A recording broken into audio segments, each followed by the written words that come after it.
yo soy Héctor Zamarrón, primero el comercial, soy periodista, trabajo en temas de movilidad y transporte desde hace tiempo, son dos asuntos que me gustan mucho y les pido que si alguno de ustedes está participando en sus redes sociales, bueno, que utilice también los hashtags de la Asociación Mexicana de Movilidad y del Congreso, por favor. Si gustan seguirnos también en Twitter, le voy a pedir a nuestros panelistas que aquellos que quieran den sus redes también. La mía es H. Zamarrón en Twitter, ahí me pueden seguir. Y todas las noches tengo un espacio noticioso en Milenio Televisión a las 23 horas. Bueno, rápidamente les cuento. Cuando Jesús Padilla me invitó a moderar este panel, pues le di las gracias y al mismo tiempo, pues yo le advertí que sentía que venía a dialogar con el enemigo, ¿no? Pero no lo tomen tan directo, porque finalmente como periodistas los funcionarios siempre son a quienes estamos criticando, a quienes estamos observando, a quienes les reclamamos cosas y les pedimos cuentas.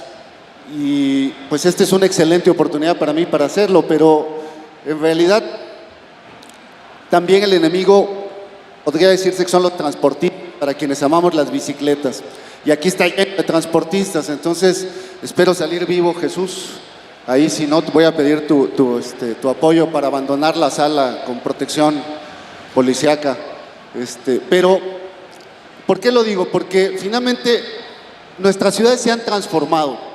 En los últimos 50 años ha habido un cambio radical en la forma en la que viven los mexicanos y que vive toda la población urbana en el mundo. De a poco las ciudades fueron cambiando con la introducción del automóvil privado, con la llegada del asfalto, las calles se fueron convirtiendo de lugares para llevar a cabo la vida, que eran originalmente, se convirtieron en espacios para el automóvil. Las banquetas fueron recortadas, redondeadas para que los ángulos de giro del transporte y de los automóviles fueran más sencillos. Los camellones fueron eliminados para tener más vialidad y más rapidez. Desaparecieron las palmeras en los andadores y poco a poco perdimos lo que el siglo XX había tenido de bueno en materia de ciudades. Y llegamos a hoy en día a los centros históricos. No hay una sola ciudad en este país que no padezca del tráfico. No hay una sola aglomeración urbana que no esté también sufriendo de la convivencia y la lucha diaria entre los distintos medios de transporte. Yo como ciclista generalmente padezco la lucha cotidiana con el resto de los actores en la calle. Procuro convertirla en convivencia, pero es muy difícil. Nunca hemos estado en los pies del otro. Entonces, un transportista, un conductor de un autobús, pocas veces se ha subido a una bicicleta en un ambiente urbano y pues le resulta muy difícil entender por qué de repente las están llenando de ciclistas que pretenden que se les dé el paso, que pretenden ocupar un carril, que estorban en las calles y reclaman. Y los automovilistas peor. De unos meses a la fecha aquí en la Ciudad de México vimos aparecer palitos en las calles. Ustedes, si circulan por las calles de esta ciudad, podrán recordar que en algunos de los cruces intervenidos aparecieron palitos, volardos o como gusten llamarlos, para delimitar espacios. Y la primera queja del automovilista es: ¿qué tiene en la cabeza la autoridad en esta ciudad que estorba el ya de por sí complicado tráfico con este tipo de palitos y de obras y de intervenciones? Simple y sencillamente lo que está pasando es que hay una redistribución de los espacios. La calle consagrada al automóvil se está volviendo a redistribuir para todos.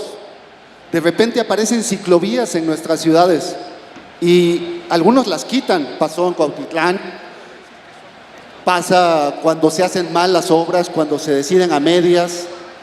Algunas se hacen y no se usan, otras desaparecen con el tiempo. Algunos recordarán la ciclovía del antiguo del periférico aquí en la Ciudad de México, una de las primeras ciclovías más grandes y que hoy en día pues, no tiene continuidad, es una obra abandonada que no sirvió para mucho. Pero esta redistribución del espacio que tenemos en las calles tiene que ver con la democracia también, porque se privilegió un modo de transporte y un modo de transporte que no es el que usa la mayoría, el modo de transporte del automóvil particular. Entonces, se le consagró casi todo el espacio urbano a los automóviles. Y ahora que venimos de regreso, que descubrimos, no aquí en la Ciudad de México, ni en Puebla, o en el Estado de México, o en San Luis Potosí, o en Zacatecas, o en León, o en Hidalgo, no. En todas las ciudades está pasando este fenómeno de los locos ciclistas urbanos que se meten en las calles, que se meten en el viaducto, que son exhibidos en la televisión nacional. En todas partes, eso pasa aquí, en París, en Londres, en Buenos Aires, en Guatemala, en Honduras, en Mérida, en todas partes está pasando. Estamos ante un fenómeno contemporáneo, es un cambio de paradigma. Algunos quizá conozcan el ejemplo de la gran crisis de los caballos. Hace exactamente poco más de 100 años, en Londres, en París, en Nueva York, en las grandes ciudades, el modo de transporte era la carreta, el carruaje, todos impulsados por caballos. Había tan solo en Londres más de 5,000 carretas tiradas a caballo que colapsaban el centro de las ciudades, llenándolo además de kilos y kilos de estiércol.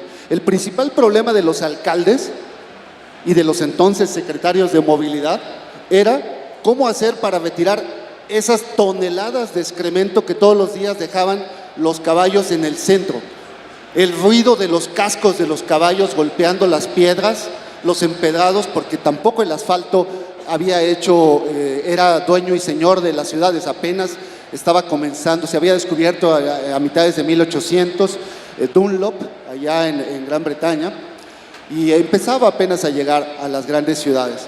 Pero mis colegas, por ahí de 1896, el periódico británico The Times publicó un titular escandaloso, amarillista, ya desde entonces, así son los reporteros, que alertaba: en 3 años Londres estará cubierto de estiércol. Y se refería justo a este problema. Los urbanistas de la época discutían qué hacer.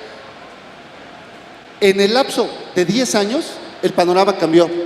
Hace poquito vimos en las campañas políticas una acusación de plagio, porque Ricardo Anaya en una conferencia aludía a este cambio de paradigma con una fotografía tomada de Tony Sebas, un experto en estos asuntos, y que mostraba las calles de Nueva York llenas de carretas. No había más que un automóvil en 1900. En una fotografía similar tomada en 1913, ya no había caballos, había puros automóviles y un caballo.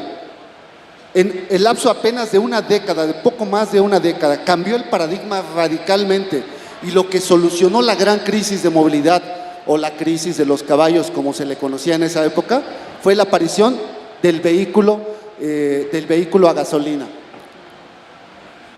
Esos cambios se dan así de rápido. Por eso es que yo escuchaba a Jesús Padilla en la inauguración de esta conferencia hablando de cómo pues también los transportistas se enfrentan a estos retos de cambiar del hombre camión a la empresa, a la asociación, y cómo los gobiernos se enfrentan los retos de repente regular aplicaciones como Uber, que en el lapso de 3 años modifican el entorno radicalmente.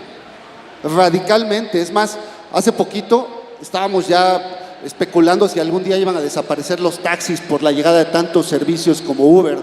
Sin embargo, en México hubo afortunadamente ahí una resistencia a nivel jurídico en todas partes, que permitió matizar esta llegada, retrasar la desaparición del taxi como lo conocemos y que al mismo tiempo avanzaran iniciativas para modernizarlo.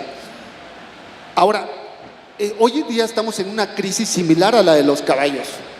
No hay forma de moverse. A veces decías, Jesús, es más fácil caminar en un atasco vehicular que andar en automóvil o andar incluso en transporte público, porque ese es el otro problema. Al transporte público, hasta hace 15 años, se le relegaba en la misma vía que el vehículo particular. Con la aparición de los autobuses rápidos, hubo un cambio también democrático. Se le dio prioridad. ¿Por qué se le da prioridad al transporte público? Pues porque transporta a más gente. Por eso se le dan vialidades exclusivas. Por eso también no comprendo a mis compañeros ciclistas que se le meten a los transportistas, que invaden el carril del Metrobús. Pues no, señor, tú no puedes, individuo necio, obcecado, poner en peligro a 180 pasajeros en el bus articulado. Tienes que ser responsable también. Entonces, finalmente, todo esto para decirles que en realidad, pues los transportistas no son en realidad el enemigo de los ciclistas. Al contrario, quizás sean nuestro mejor aliado, porque tanto nosotros, ciclistas urbanos, que estamos pugnando por cambios en las ciudades, como los transportistas que están modernizándose, incorporándose a estas nuevas redes, pues estamos del mismo lado de la historia. Estamos buscando cómo resolver esta gran crisis de atascos, de congestionamientos, de trancones, de asuntos que parecen insolubles. Cuando uno engorda no se compra un cinturón más grande o un pantalón más grande. Bueno, sí, a veces, pero no siempre. Llega un momento en que ya no se puede, ¿no? O sea, llega un momento en que las calles ya no dan para más, por más segundos pisos que se les hagan, y hay que tomar otra solución. Y aquí están quienes pueden hablar de estas soluciones. Y hoy vamos a hablar de las complicaciones y las dificultades que existen para poner en práctica estas soluciones. Vamos a hablar de lo que están haciendo quienes nos acompañan en la mesa y que nos van a contar un poco de sus experiencias, de cómo una política pública a veces no depende de la voluntad, de la decisión política nada más del gobernante. Como hay muchos otros factores involucrados, entre ellos pues los presupuestos, la sociedad, los tiempos, los medios. Pero bueno, yo hasta aquí dejo mi intervención y empiezo por darle la palabra a quienes me acompañan aquí en la mesa para que vayamos contándoles un poco de las experiencias que hay en estos paneles. Además, ya paró un poquito la entrada y salida, ya se estabilizó, ya pueden escucharlos ahora sí, queridos compañeros, con la atención que merecen. Jesús, ¿quieres hacer uso de la palabra? No necesita presentación. Sí. Buenos días a todos. En principio quiero agradecer a Jesús Padilla la oportunidad de que en este importante foro pues podamos participar las autoridades locales. Evidentemente apreciar mucho la participación, la conducción de Héctor Zamarrón, que categóricamente digo es de los periodistas más informados del país en materia de movilidad. Héctor, muchas gracias. Y bueno, saludar a mis compañeros panelistas, a Ramiro de San Luis Potosí, a nuestro secretario de Movilidad del Estado de México, Puebla, nuestro representante del Optibús de León, evidentemente nuestra subsecretaria de Zacatecas. Y bueno, simplemente para abrir el contexto de este panel importante, decirles que hacia donde va la movilidad, como ya dio una amplia exposición Héctor Zamarrón, tenemos que plantearnos el escenario de transitar, de regular transporte como cotidianamente lo hemos venido haciendo, a buscar una regulación de la movilidad. ¿Qué es lo que sucede en todos los rincones del mundo? Quiero decirles que mi exposición va a nivel general de lo que pasa en todas las ciudades, de lo que pasa en el país, independientemente de mi carácter de secretario de Movilidad y Transporte del Estado de Hidalgo. Entonces, para que las cosas funcionen, tenemos que migrar, tenemos que cambiar el paradigma de la movilidad Cuando hablamos de transporte siempre pensamos en obras públicas, pensamos en infraestructura, pensamos en vehículos y eso evidentemente implica hacer ciudades para los autos. ¿Qué es lo que tenemos que hacer? Transformar esa visión, pensar en la movilidad como un tema incluyente que incluye la articulación de un espacio físico funcional, obviamente con los vehículos, incluye realizar calles seguras, calles accesibles, calles para todos, en donde independientemente de la forma en que nos traslademos, ya sea en bicicleta, caminando, con una silla de ruedas, con un bastón, las mujeres con las carriolas y sus hijos, independientemente de ello, que todos tengamos una equidad en la vialidad. Otro tema importante, evidentemente, en este marco de generar una estrategia integral de movilidad nacional, estatal, municipal e inclusive comunitaria, implica buscar cómo privilegiamos la movilidad alternativa, que ya ponía algunos ejemplos Héctor Zamarrón, y cómo buscamos ir cerrándole de alguna manera el espacio de los vehículos particulares, privilegiando sin duda alguna el transporte público en las ciudades. Un tema también importante de esta estrategia integral de movilidad es cómo buscamos generar más movilidad con menos vehículos, y esto evidentemente lleva implícito privilegiar el uso del transporte público. Un tema también muy importante que tendríamos que asumir a nivel nacional es migrar del tradicional estudio de impacto vial que hacemos hoy en todas las ciudades del país y buscar que para cada desarrollo habitacional, cada desarrollo de industria, cada desarrollo de plazas comerciales, lejos del clásico estudio de impacto en la vialidad, hagamos realmente un estudio serio de impacto en la movilidad que nos implique evidentemente discernir, vislumbrar y ordenar todo el entorno de las zonas de influencia de estos tipos de construcciones. Y finalmente, un escenario importante en el contexto nacional también es cómo logramos que todo el desarrollo de las ciudades esté enfocado y esté orientado al transporte público masivo, justamente para vislumbrar en esa visión de irle cerrando el paso a los vehículos. Decirles finalmente que en mi carácter de presidente de la Asociación Mexicana de Autoridades de Movilidad estamos empujando justamente hacia la asunción de esta estrategia nacional. Decirles que en días recientes, el 22 de marzo, presentamos la Agenda Nacional de Movilidad dirigida a los 3 candidatos a la presidencia de la República. Queremos que quien gane asuma justamente esta agenda, queremos que finalmente toda esta estrategia integral de movilidad se vincule, se enfoque y tenga justamente como destino la política pública de movilidad a las personas y no los vehículos.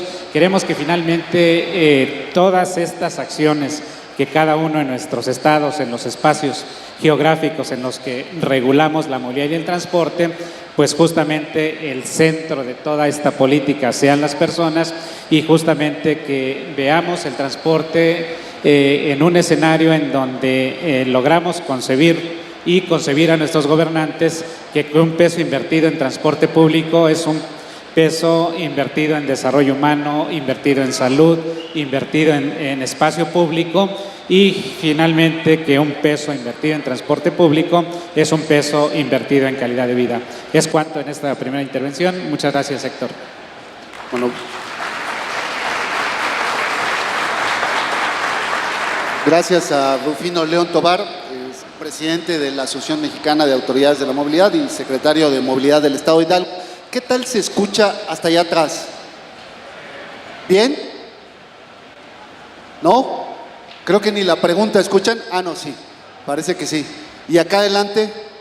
¿Nos escuchan bien? Ok. Es que acá entre nosotros no nos alcanzamos a escuchar muy bien, pero pues vamos a tratar de pedirles a los panelistas que usen el micrófono bien en frente de la boca y bueno, ya que nos ayuden allá en el sonido. También si alguno de los asistentes nos ayuda con los hashtags del evento para leerlos, si me los pueden pasar en un papelito. Y mientras tanto, pues arquitecta María Guadalupe López Marchán, subsecretaria de Desarrollo Urbano y Ordenamiento Territorial de Zacatecas, si gustas empezar contándonos un poco cuáles son las dificultades de implementación de las políticas públicas que llevan a cabo en el Estado. Bueno, muchas gracias. Buenas tardes, Jesús. Muchas gracias por considerar a Zacatecas, maestro Rufino, compañeros. Agradezco esta oportunidad de colocar a Zacatecas en el contexto nacional y poder externar la importancia que tienen ciudades intermedias en el país en materia de movilidad. Yo comenzaría con una reflexión que tiene que ver cómo en México de repente estamos acostumbrados a implementar políticas públicas hasta que el problema lo tenemos encima. Y entonces es cuando se voltea a ver el tema y entonces empiezan a poner los mecanismos, los recursos y los medios para que esto se dé. En el caso concreto del estado de Zacatecas, se han realizado 2 estudios, uno de ellos por Ustran precisamente, y en el 2008 después se realizó otro estudio posterior con la idea de modernizar el transporte en Zacatecas. Sin embargo, la política pública a nivel local no se estaba dando como tal y no estaba establecido en los planes estatales de desarrollo, en los planes de desarrollo urbano. No había una congruencia en las instancias de la administración pública que dijera quién era el responsable de planear, de operar y de construir. Eso fue una limitante en los casos anteriores porque no había quien liderara desde el gobierno estatal o gobierno municipal el tema del transporte. No estaba como tal dicho en los planes estatales de desarrollo y no pasaba de estar en el discurso político, que era una prioridad el tema de la movilidad. Luego, ya que queda establecido como política pública, yo creo que una palabra clave definitivamente es la palabra congruencia. Yo diría que es clave porque si tenemos una política pública, pues hay que bajarla y hay que saberla operar. Al poder bajar esa política pública, ¿qué significa? Bueno, que gestiones recursos, que esos recursos lleguen a tiempo, lleguen canalizados a la modernización de temas de transporte público, que existan también las instancias que estén negociando con el grupo de transportistas para que pueda pues socializarse y concientizarse sobre el tema de la movilidad. El otro, el tema de la legislación local, que a veces tienes una política pública, dices sí, pero si luego tus instrumentos legislativos no son congruentes con esa política pública, no solo es la parte administrativa, sino la parte financiera. Los tiempos políticos también, en un momento dado, que a veces implementas el proyecto en un tiempo, cuando viene un cambio político y ese proyecto se queda a medias. Luego, creo que también valdría la pena comentar que a veces la desinformación se convierte en un obstáculo. En el caso de Zacatecas, tuvimos una propuesta de implementar un nuevo modelo de transporte, un sistema de transporte integrado en el 2012, y uno de los obstáculos era por parte de los transportistas, quienes de alguna manera se oponían a la implementación del proyecto. Pero mucho ojo, debemos siempre tener un líder. Yo creo que el líder político importa mucho que el gobernador esté convencido o el secretario en turno esté convencido de realmente implementar esta política, porque va a ser el ente que va a hablar y que va a negociar con el resto.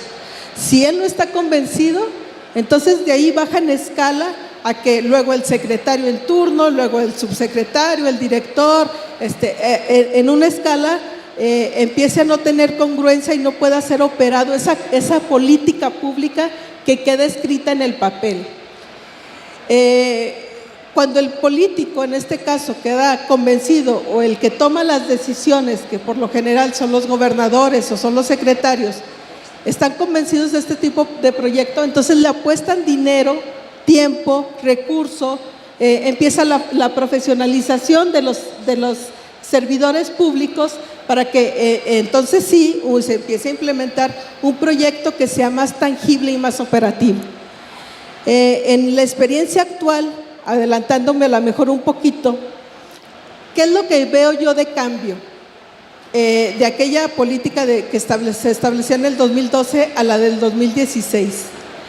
Yo el cambio que observo es que había un compromiso social desde el tomador de decisiones, en este caso del Ejecutivo, y luego de las secretarías, de los titulares que encabezan las secretarías, para apostarle dinero, tiempo, instrumentos de planeación, cambios legislativos, para generar ese convencimiento, no solamente ante Cámara de Diputados, que finalmente aprueban un presupuesto, sino también de diálogo hacia la ciudadanía. La ciudadanía está convencida porque sabe que el sistema es pésimo, ya lo comentaste tú, malas calles, mal sistema de transporte, tiempos perdidos, dinero perdido, cuánto tiempo se va la gente en moverse de un lado a otro, etcétera. Entonces, a partir de ese convencimiento empiezan las reformas en la materia de administración pública, de tal manera que las dependencias empiezan ahora sí, a ver, desarrollo urbano toma el liderazgo de este proyecto, que en mi caso en Zacatecas, desarrollo urbano es quien tiene el tema de movilidad.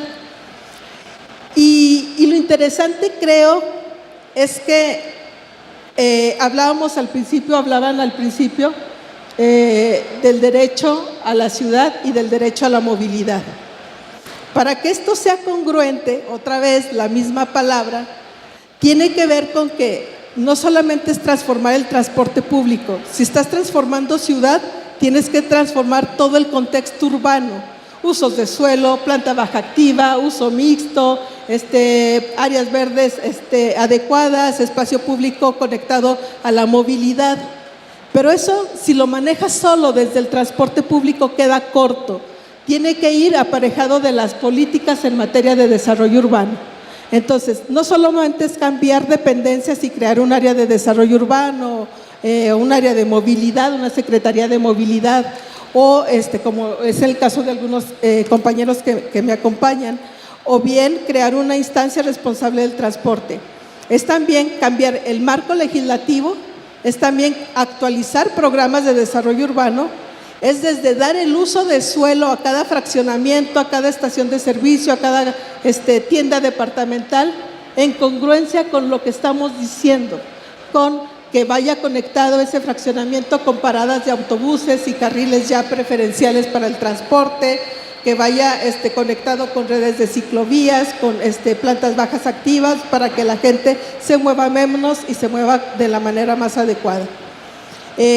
También importante tratar, yo escuché a Padilla, yo creo que él lo recuerda, pero en un evento que hubo el año pasado, donde también estuvo el maestro Rufino, y ellos les aprendí algo de que decían: a los transportistas hay que tratarlos como empresarios, dejemos de verlo como un problema y hay que tratarlos como tales. Esa es la otra parte para poder hacer esta política pública. Y entonces, al tratarlos de esa manera, pues de alguna manera vas entendiendo la otra parte que tienen ellos. Es un negocio, pero también es un servicio público y también es hacer ciudad. Entonces, en ese sentido, bueno, se encuadra todo. En el caso de Zacatecas se firma un convenio con transportistas, se establece un grupo interinstitucional en donde nos obliga al que planea, al que ejecuta y al que mueve a estar siempre de acuerdo. Creo que ese es un avance para implementar esta política. Muy bien, gracias, arquitecta María Guadalupe López Marchant. Ella es la subsecretaria de Desarrollo Urbano de Zacatecas y Ordenamiento Territorial.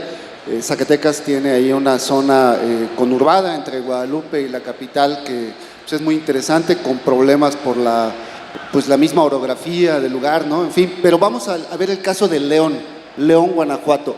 Muy interesante.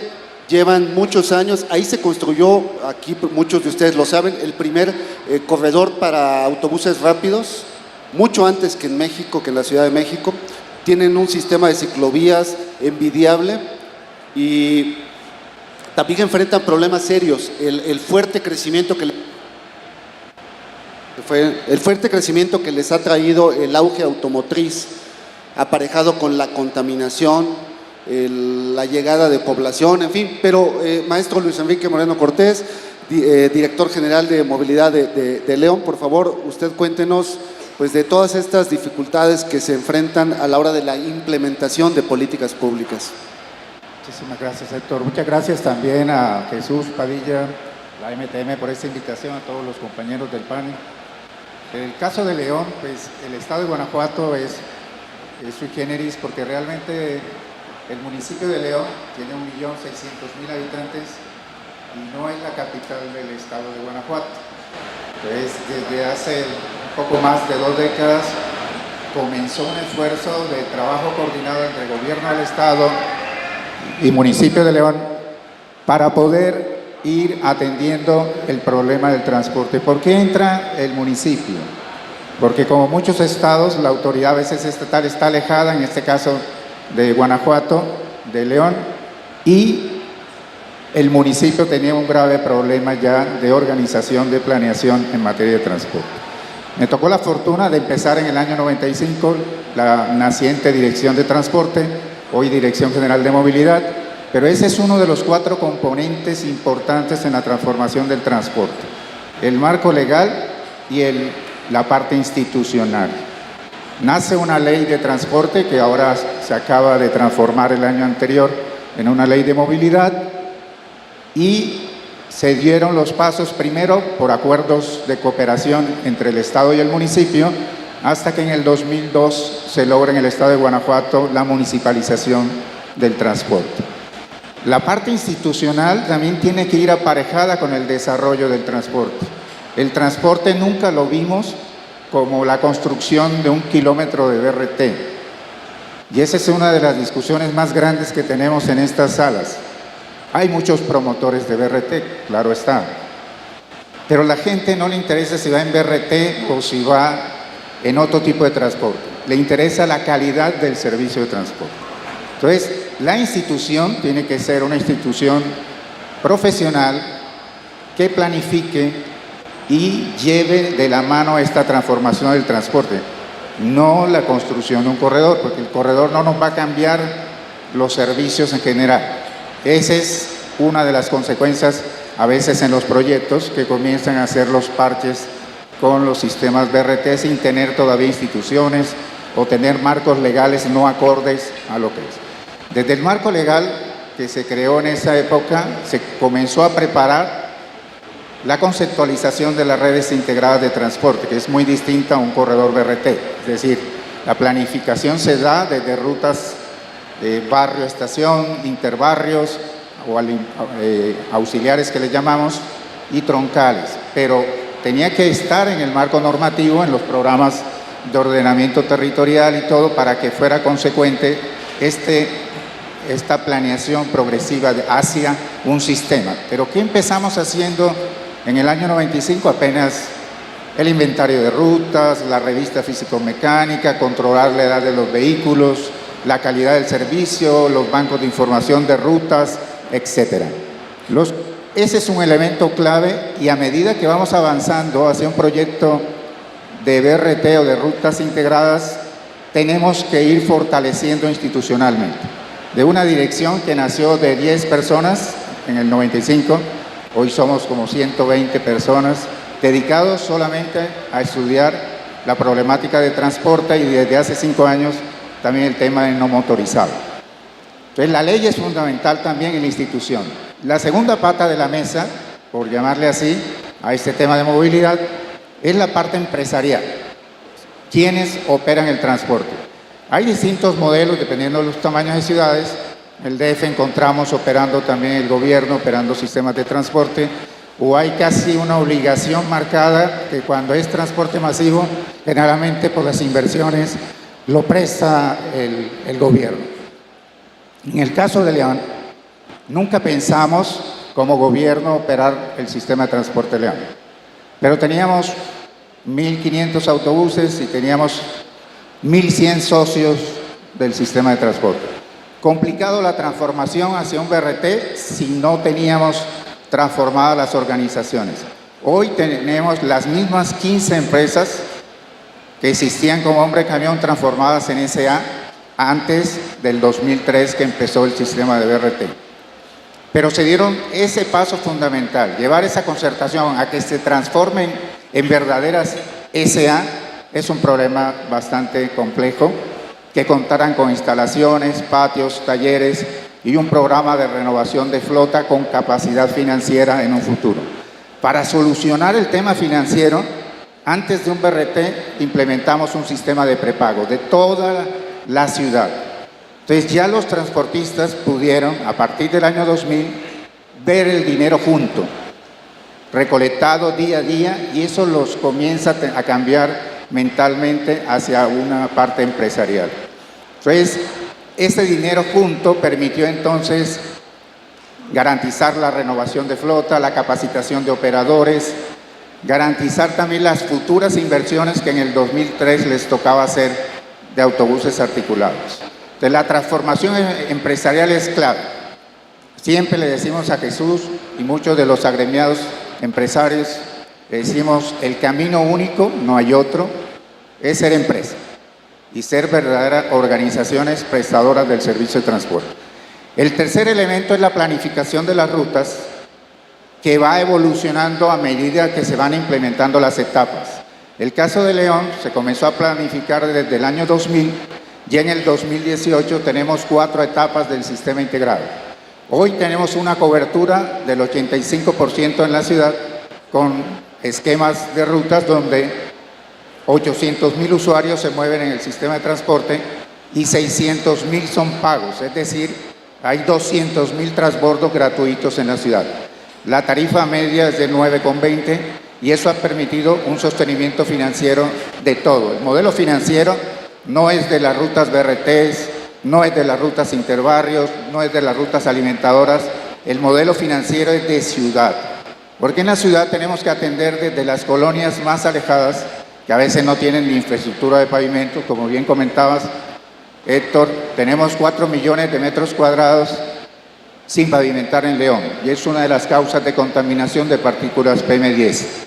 Son retos muy grandes en infraestructura, pero la prioridad del gobierno es tratar de pavimentar al menos por donde circula el transporte. Entonces, la planificación de ruta va desde las rutas tradicionales hasta lo que hoy tenemos de la cuarta etapa del sistema de transporte. Tenemos hoy en día 1.700 unidades.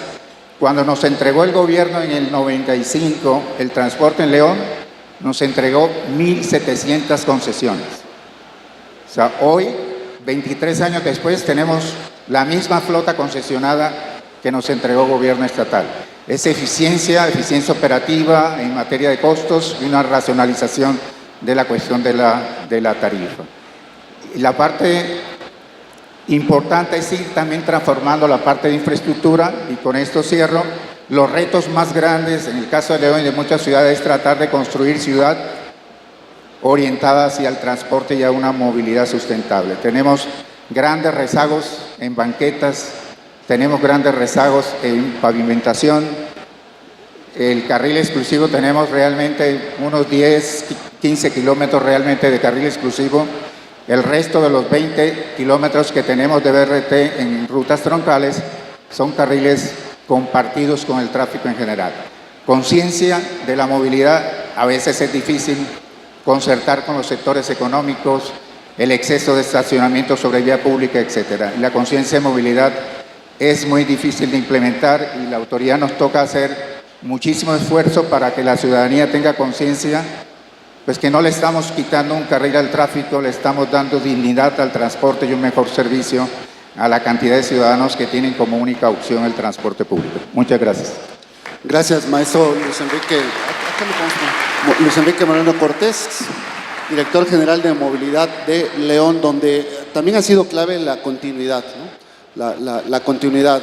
Ya volveremos en un momento a ese tema de no estar innovando con cada administración, con cada gestión, vienen a reinventar las cosas. Y tanto escuchamos con mucha claridad esto de la necesidad de avanzar en la regulación, en el marco jurídico. Por ejemplo, en el tema que a mí me gusta, que es el de las bicis, mis compañeros activistas de la bicicleta, desde hace 15 años pelean por recursos para la bici. Llevan 15 años peleando, y año con año, cuando se negocia el presupuesto, hacen rodadas, manifestaciones, campañas, 5% para la bici, etcétera. Y poco a poco han ido descubriendo que no basta con ir a pelear por dinero, porque pues en la Cámara de Diputados les dicen, ok, ahí están, ¿y qué van a hacer los gobiernos con ese dinero? No hay proyectos ejecutivos, no hay quien utilice, y lo único que van a hacer es que los municipios tengan que devolver esos recursos a final de su gestión, ¿no? Por falta de todo este avance en el tema jurídico, en el tema de capacitación, en fin. Pero pues escuchemos ahora al maestro Luis Fernando Graham Belver. Él es el director de movilidad del Estado de Puebla, y Puebla pues no hay mucho que decir, ustedes conocen bien que es una de las grandes zonas metropolitanas de este país. Muchas gracias, Héctor. Muchas gracias a la Asociación Mexicana de Transporte y Movilidad por la invitación a este ya tradicional y exitoso congreso. Jesús, muchas felicidades. Un placer estar con ustedes esta tarde. Primero que nada, reciban un afectuoso saludo del gobernador de Puebla, Tony Gali. Y bueno, estoy en Twitter por si gustan que mantengamos ahí contacto, @Fernando Graham. Seguramente podemos seguir platicando después de este panel. Gracias a los compañeros que nos acompañan. Yo creo que estamos viviendo una etapa donde hay una brecha importante entre una opinión pública que yo llamo sesgada y aspiracional hacia los temas de movilidad contra la política pública de la movilidad urbana sustentable. ¿A qué me refiero con esta opinión pública sesgada? A que independientemente de que la mayoría de las personas no utilizan el automóvil particular como su medio usual de transporte, sí existe esa aspiración a que un día tengamos un automóvil, y por lo tanto todas aquellas políticas que dificultan su uso, pues aparentemente algún día llegarán a afectar nuestra esfera de vida, aunque no sea en este momento, ¿no? Desconocemos totalmente cuál es la realidad sobre el uso de los medios de transporte. Muchas veces en distintos foros preguntamos, bueno, ¿cuántas personas de su ciudad cree que se mueven en automóvil particular de manera usual? Y siempre tenemos respuestas de 80, 90%, 70%, las más moderadas, ¿no? Y cuando enseñamos los estudios, cuando enseñamos las gráficas, pues hay una gran incredulidad sobre estos hechos, ¿no? Por ejemplo, en la zona centro del país y hacia el sur, en específico en Puebla, estimamos que solamente un 30% de la población utiliza el auto particular como su medio normal de transporte. Por lo tanto, todos los demás se mueven en transporte público, en bicicleta, caminan, ¿no? Entonces, esta opinión pública está contrastada, está en esta brecha con una política pública que ya está inserta en la normatividad, en los instrumentos nacionales, estatales. Es decir, existe ya una política pública unificada sobre la movilidad del transporte en nuestro país, y lo vemos en instrumentos que van desde el Programa Nacional de Desarrollo, del Programa Nacional de Desarrollo Urbano, la nueva Ley de Asentamientos Humanos, Ordenamiento Territorial y Desarrollo Urbano, leyes de movilidad en nuestros estados, programas locales, las leyes de cambio climático, las estrategias. Y en todos estos instrumentos ya vigentes en nuestro país, ya reconocemos a la movilidad urbana sustentable, ya determinamos estrategias para reducir el uso del automóvil, para impulsar la movilidad activa, para mejorar el transporte público. Entonces, la política pública ahí está, y justo el tema de este panel es a lo que nos enfrentamos en la implementación, ¿no? Hay muchas coincidencias, todos estamos ciertos de que se requiere un cambio de paradigma en la manera en que nos desplazamos. Estamos viviendo un nuevo modelo de gestión del transporte público. Todos estamos conscientes de que eventualmente tendremos que ir cambiando este modelo hombre-camión al ruta-empresa. Todos estamos también en el canal del transporte masivo, ¿no? Los apoyos de Banobras, de Protram para la creación de BRTs. También estamos convencidos de que requerimos una nueva energía limpia para el transporte público, y ya hablamos de gas natural, de electromovilidad, el uso de nuevas tecnologías, los móviles, los smartphones, que necesitamos una mejor eficiencia, una mejor calidad y seguridad en el transporte público. Justo se acaba de publicar la encuesta de percepción de seguridad, y vemos que el transporte público está ahí como uno de los lugares donde nos sentimos los mexicanos y las mexicanas más inseguros, ¿no? La relación con las políticas de desarrollo urbano, que ya se platicaba, ¿no? Mientras no cambiemos el modelo expansionista de ciudad, pues la movilidad seguirá siendo un problema.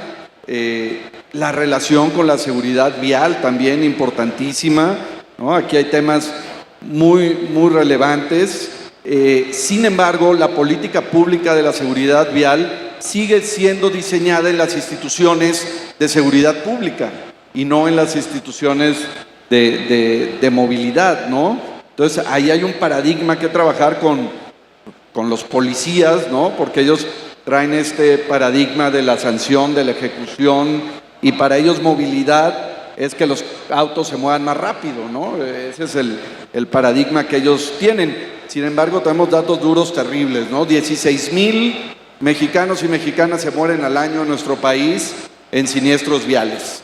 Y este número de 16,000 es un subregistro, porque no tenemos un mecanismo confiable y certero de llevar la cuenta de todas las personas que fallecen en hechos de tránsito, de las lesiones, de los impactos económicos que genera, que se estima que es 1.6% del Producto Interno Bruto Nacional, ¿no?